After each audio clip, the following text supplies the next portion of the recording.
Stephen Kantritz, welcome to In Focus. Glad to be here. I'd love to get your perspective on being in this space. We're here at the Wisconsin Historical Society, and this is a place where history is kept. Yep. And the young folks out here come here and spend hours upon hours. Bring back any memories for you? Oh, yeah. I've spent a lot of time in this room and in this building. I got to Wisconsin in 1995 as an assistant professor, and I've done a lot of research in this room. I've done a lot of teaching in this building, upstairs in the archive room, outside in the reading room, all around here in the stacks.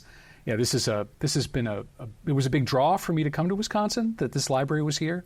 And it's been a big magnet holding me here too. I was going to say, speaking of stacks, how does this space stack compared to other libraries out there? This is one of the best libraries in the world for studying North America, really, full stop.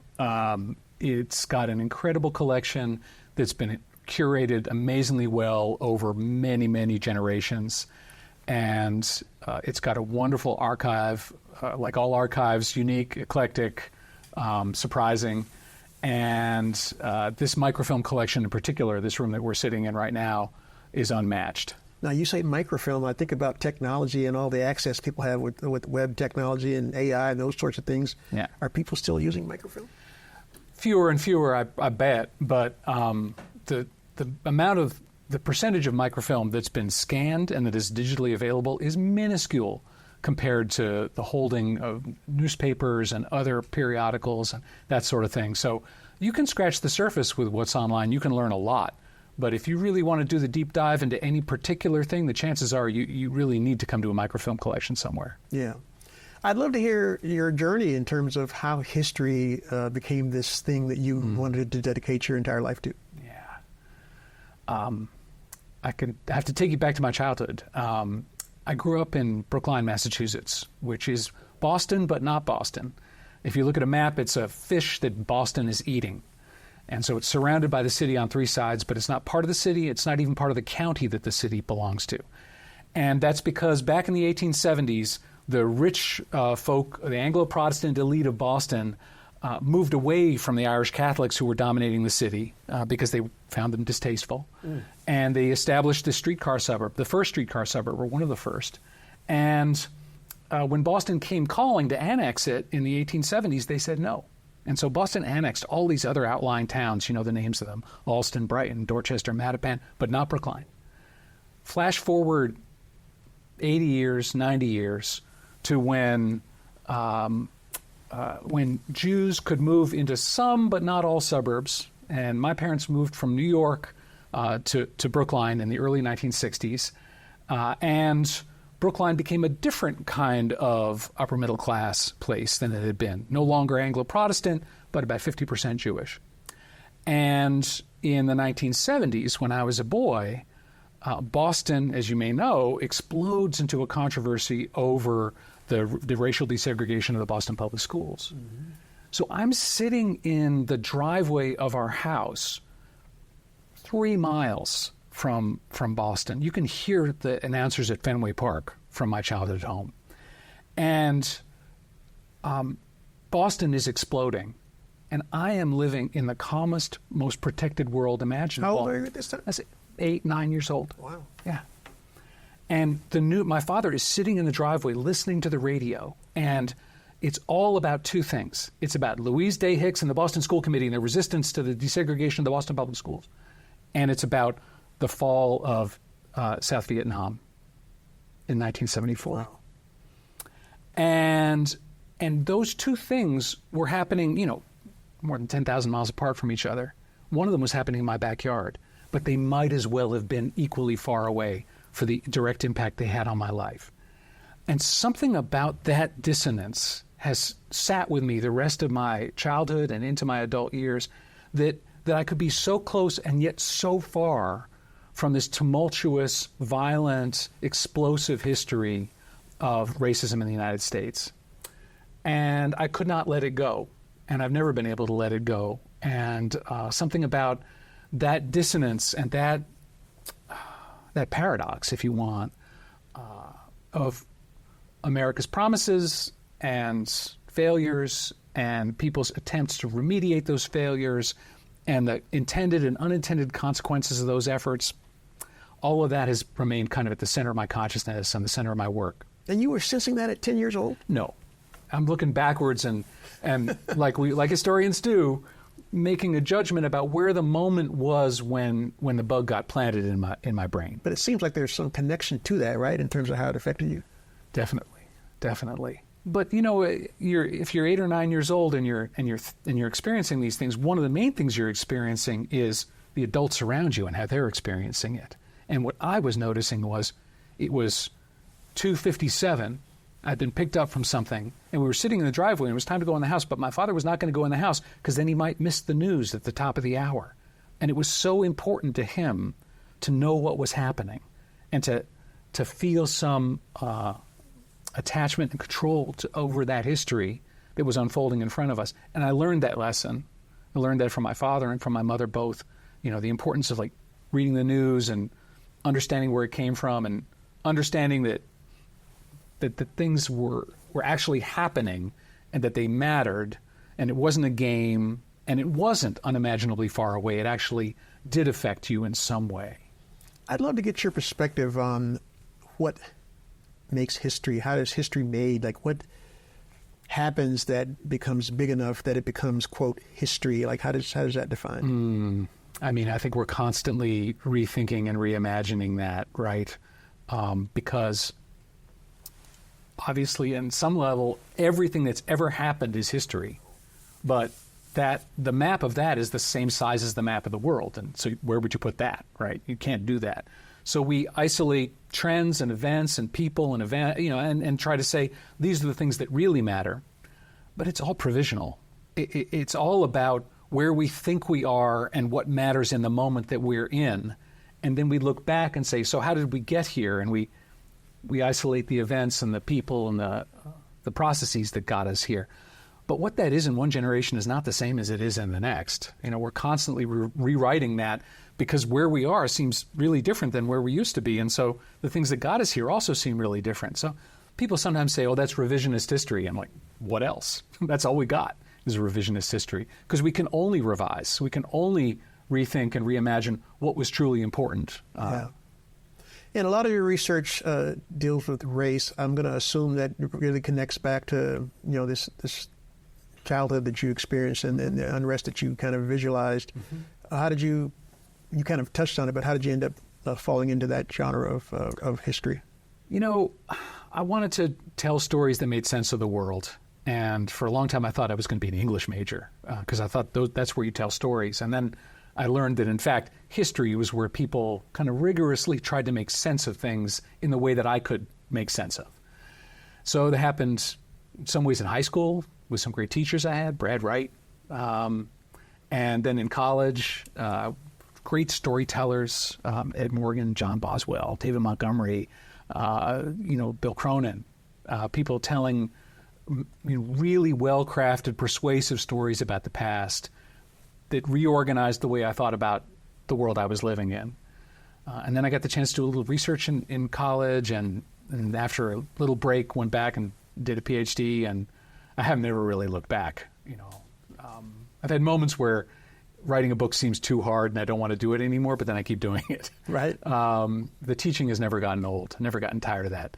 If I ever do get tired of that, then it's time to retire, but that's not happening. Yeah. Yeah. And we know race, talking about it, at least in this country, can be very difficult and very kind of combative. Why do you think it's so difficult for folks to talk about race? Because... Not the evil laugh. No, well, this is difficult to talk about, but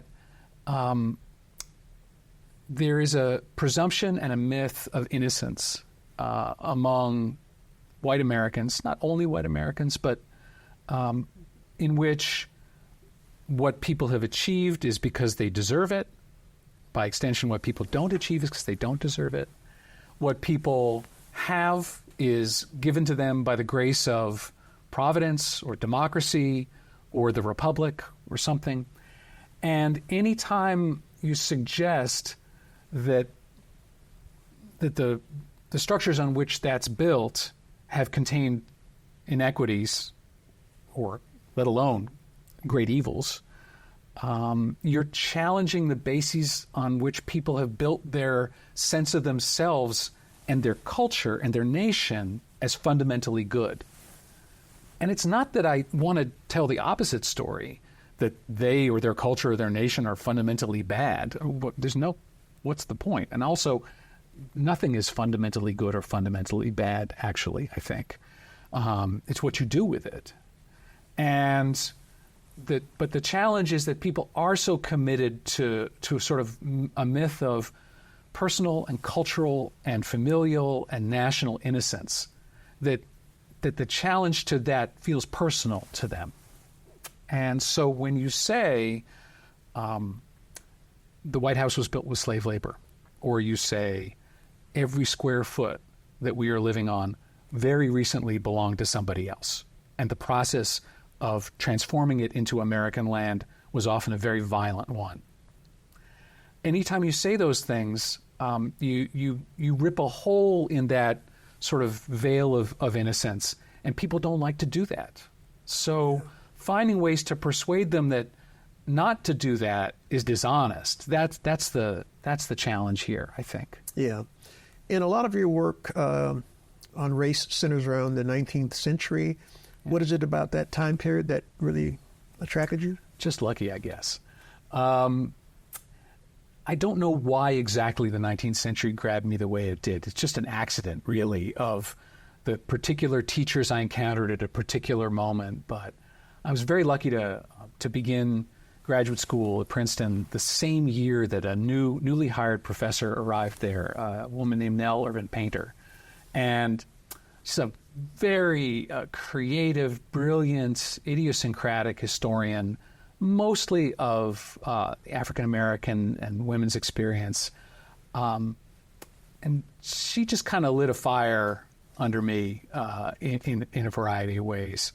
And there were other people, of course, in my graduate program who were important that way. And the other historians I was working with, my peers in the program, who I thought were so brilliant, were also 19th century historians. And that just seemed like the place where it was happening, the place where you could really do some fantastic work. As it turns out, most of my friends and colleagues here over time have been civil rights historians, people working in the 20th century. So we go back and forth and they say, the 19th century, it's an important prologue, 20th century is sort of, the coda to the story here. But, we tease each other, but it's not that I think the 19th century is uniquely important. It's just I find it fascinating for reasons I can't really articulate. Yeah, you've written about white supremacy in politics. I'd love to hear what the takeaway was there in terms of, the importance and the correlation. So if I could distill it down to one sentence, it would be white supremacy is hard work.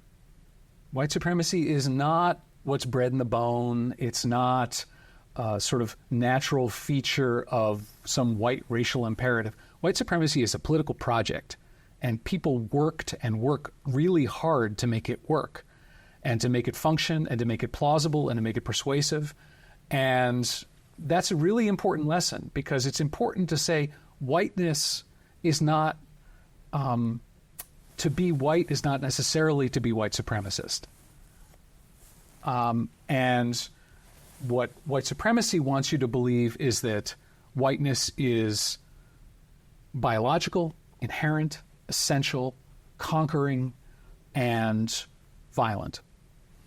And once you accept any part of those premises, you can be drawn pretty far down a kind of a white supremacist path.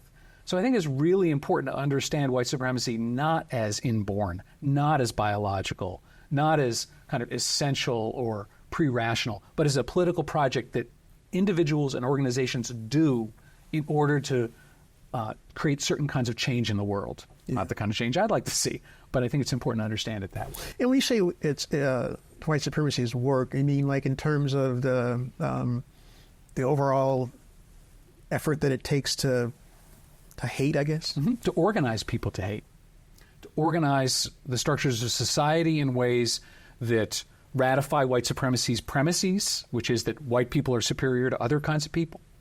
And that those are projects, right? Those require organized, or the organizing work of institutions and propaganda, and the first book I wrote was called Ben Tillman and the Reconstruction of White Supremacy, and it's about the son of a slaveholding family who comes of age at 18 in 1865, when the world he's been raised to rule no longer exists.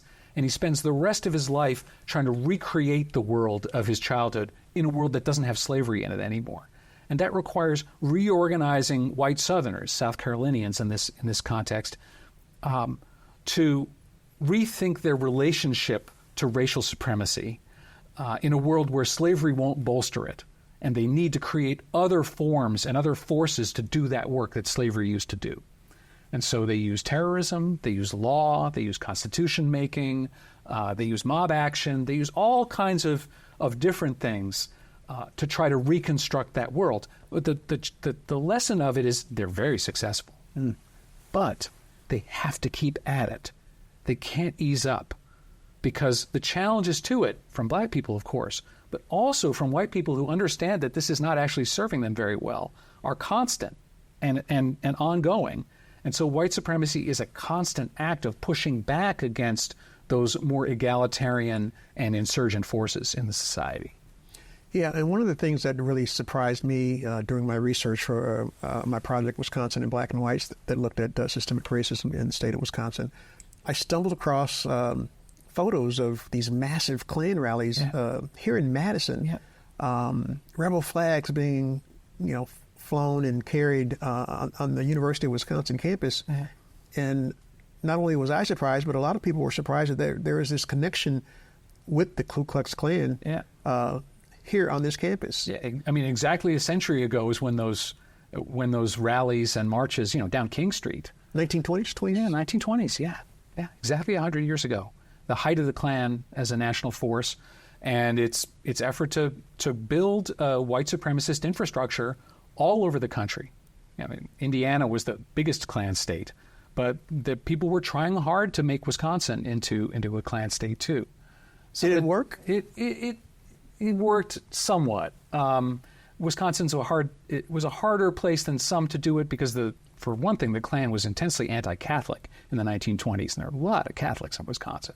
So that was people forget too that the Klan they don't just dislike African Americans. It's all immigrants and it was a very specific vision of who the real white people were, and they were Northern European Protestants. Those were the real white people. Yeah, I saw they targeted the Greenbush community here. Is it Greenbush? Yep. And targeting a neighborhood that was Italian and Jewish and African American. And I also thought it was interesting that you did a paper for the then chancellor on the evolution of the Klan here. And from what I read, they infiltrated some of the fraternities and tried to make it a social. So there were two Klans on campus here at UW-Madison. There was one that was literally started by the National Ku Klux Klan, and that started a fraternity for young Klansmen called Kappa Beta Lambda, which stood for KBL, Klansmen Be Loyal. And they had a fraternity house on campus for a couple of years. And then there was another group called Ku Klux Klan that was a social club, seems to have been started as an affiliate of a similar club at the University of Illinois, and it was kind of the big men on campus of that era. And the argument has been made that second group really shouldn't be tarred with the brush of the Ku Klux Klan. And to which I would simply say, no young person in the United States, virtually in 1921, was ignorant about what Ku Klux Klan meant. Birth of a Nation, which in some ways led to the resurgence of the Ku Klux Klan, had come out in 1915 and was still the most popular movie in the country in 1920. Every young person had grown up with the imagery of the Klan pushing back against the racially egalitarian project of Reconstruction in the grossest white supremacist terms. So whether they thought they were just horsing around or were intensely committed to a white supremacist project, they had to know what they were doing on some level. I wanted to share with you that I had in my journey as a newscaster, you know, I got a chance to cover a lot of different things, and I had the experience of covering about five different Klan rallies in my career. Okay. And the first one I did was in Louisiana, so I wanted to show you this picture. Oh, wow. That's a terrific picture. Yeah, that's me. That's me on the right there. Yeah. Now, what you don't see is there's 17 other Klansmen standing next to this guy, Yeah. and they were having a protest in Bossier City, Louisiana. You know, and When was this? this was 1989, Okay. 1989, 1990. Okay. So David Duke's Klan. Yeah. David, yeah, he was, and I'm not sure if this was.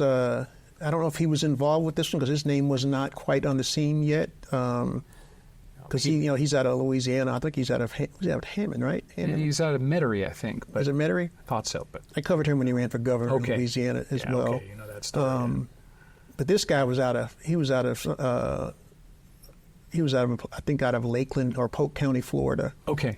Yeah, and somebody snapped that picture, and it was just one of those interesting things. That's a great picture. Yeah, and it's a slice of history, and I always like to share it every now and then because it's one of those things. It's a picture you tend to see in history books, you know, and that's in my lifetime. That's in your lifetime. Yeah. My daughter, who's 15, has a critique of the way these pictures are represented to us, which is that so many of them are in black and white that it makes you think it was a long time ago. Right. And that if more of our pictures of even of the civil rights movement, but then also of later moments were in color, it might be easier for young people to understand just that this isn't unimaginably far away in time. Right. That this is part of our own world. Yeah, I find it interesting, like when you live long enough, and I hate to sound like the old guy, but you find that you are living history, and in a lot of ways, I feel like my life has been part of history. You know, especially when I see pictures like that, Yeah.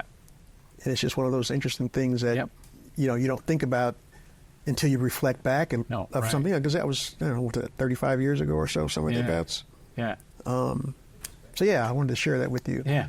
No. thanks. I wanted to touch a little bit on your latest book, Citizens of Stolen Land. I think about the title; it seems like it says something there. Is that purposeful? Yeah. Yeah.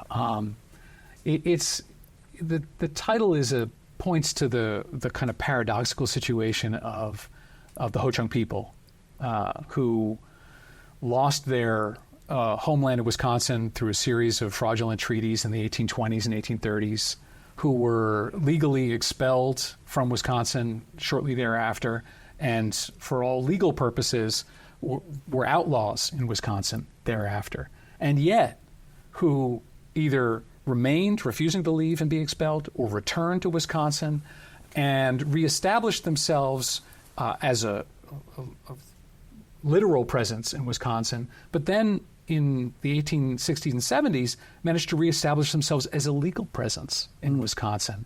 And then in the 20th century to get re-recognized by the federal government as a native nation, as a sovereign nation. And so what the Ho-Chunk people achieved through creativity and resistance and struggle during the 19th century was to reestablish themselves as citizens of the United States on their own stolen land. Wow. And that is a remarkable achievement, also only a partial victory, of course, because many forms of colonialism continued and continue to work their way upon the Ho-Chunk and other native people, of course. But there's both a paradox and a kind of a victorious quality to that title, I think. Yeah. And paint a picture for me in terms of, are they mainly here in Wisconsin these days, or where are they? So because of the nature of the 19th century exile and diaspora that they undergo, the Ho-Chunk end up in two distinct contemporary nations, and one of them is the Ho-Chunk Nation of Wisconsin. The other is the Winnebago tribe in Nebraska. Same culture, same language, many family relationships, many close connections, but for the purposes of federal recognition and the purposes of national sovereignty, two separate nations. And what drew you to this project? I live here. This is their homeland. And I'd been living here for quite a while before I had really given that much thought. And once I started to give that some thought, I realized, how is it that I have come through so many decades as an American historian without giving Native history more than a passing thought? And once I got that, once I started to really think that through and realized what the shortcomings in my training, the shortcomings in my own approach to the history had been, and how new that fact was to most of my friends and neighbors, then I just couldn't resist, and I had to dig in and do this work. Yeah, one of the first things I saw when I opened the book is you have a disclaimer in your opening introduction. I thought that was very interesting. You kind of let everyone know that, hey, I may not get this right. Not something you see when someone writes a book. Why did you feel the need to do that? Well, I'm not a Ho-Chunk person. I'm not deeply steeped in Ho-Chunk culture. I know a few words of the Ho-Chunk language. There are so many things that are essential to being Ho-Chunk and to understanding the historical dimensions of the Ho-Chunk experience that I will never really understand. And so I felt compelled to kind of acknowledge that at the get-go. A Ho-Chunk historian would write a very different book than the one I've written. And I hope very soon one will. I'd love to see that book. And the success of this book, of my book, would be for that historian to say, what Kantrowitz failed to understand was, then I would feel like, okay, the book did what it needed to do. But the other mission of the book is for non-Ho-Chunk people, for non-Native people, to take that moment, that long moment, to sit and marinate on the fact, as I said a few minutes ago, that every square foot that we stand on, almost every single one, was not very long ago somebody else's. And that those people are mostly still here. And they are living in the aftermath of an apocalyptic event and continuing to live lives and continuing to maintain their cultural integrity and their languages and their ways of being with one another and with other people. And that's invisible to so many non-Native people, and yet it's a fact of millions of people's lives, and it's a fundamental fact of our national history. And it kind of shocks me that it took me so late in my life to come to an awareness of that, even though I'm an American historian. Yeah. I'm wondering, emotionally, does it do anything to you writing about African-American culture and Ho-Chunk culture and those sorts of things? There's always a risk that I will be perceived as, or worse, be in a kind of a missionary position. Like, let me tell you about these poor people and their plight, right? And that is the last thing that I want to do. And anytime I start to smell that in the air, I have to turn around and go in a different direction, because that is not my purpose. My purpose is to uncover and explore histories of the way people have continued to live and insisted on their right to live dignified lives on their own terms in a nation that has not always made that possible and has rarely made that easy. Yeah, I'd love to get your perspective in terms of what you think the state of things are in terms of teaching history today. Yeah. Teaching history teachers are in a lot of trouble.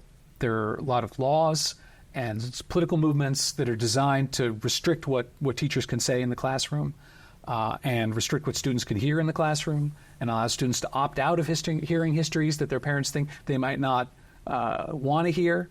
And so there's a kind of if I can't hear it, it didn't happen, and that's the antithesis of what history is for. And so we have to find ways to fight back against these laws and against these political movements, or we're not going to have a history that means anything. It's simply going to be a feel-good story, and a feel-good story is just propaganda. By this not too hard a word for it. The other threat to history is the dramatic emphasis on on fields on what we call the STEM fields, which are super important and super interesting. And I don't begrudge any student or any teacher their passion for those things. But we've created a society that that undervalues the humanities, that undervalues the written word, that undervalues the kind of deep, considered storytelling that the humanities can offer. And students are getting the message. And so enrollments in history classes are shrinking and shrinking, not because historians and history teachers are not doing a good job, but because the society has devalued those things. So from both of those angles, I would say history is in trouble, not because of the quality of the work we're doing, but because of the social decisions and the political movements around us. I love asking people about their profession in terms of what keeps them up at night. What keeps a history professor up at night? And with worry, do you mean? Precisely what I've been talking about there. That's what keeps me up at night is the moment when the other shoe drops in Wisconsin. You know, if I were in Texas or Florida or someplace else, it had already dropped. Can we change history by restating it and reframing it, and depending on who's giving the narrative? I mean, in some ways, we have to trust that we can. But what we're really doing, I'm not naive. I don't think that of the 75 students in my classroom, I'm going to make 75 historians. I might make one, and that might be what the market will bear. But what I'm hoping is 50 or 60 of them leave the class with a historical mindset and an unwillingness to be snowed by the kind of propaganda and the kind of easy answers that people want to feed them in providing answers for what to do about the state of the world.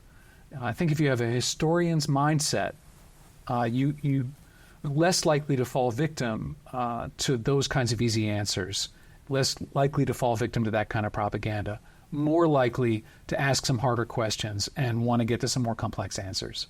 Last question here. How is history going to define this period that we're living in now, say 100 years from now? Yeah. I mean, you and I are not going to know the answer to that, right? But I wish I could be here. I kind of do too. But someone's going to write that history, and someone's going to look back at this moment, and this is a really fraught and complicated moment. And I think on the table are things like the future of democratic self-government. And so I think what I hope is that we will look back, historians will look back on this period 100 years from now and write about a moment of ferment that produced a renewed commitment to democratic self-government here and around the world. What I fear is that it will be the history of the failure of democracy and its replacement by a system that I don't think either of us would appreciate living under. Dr. Stephen Kantrowitz, thank you for being here on In Focus. It's been a real pleasure. Thanks for having me.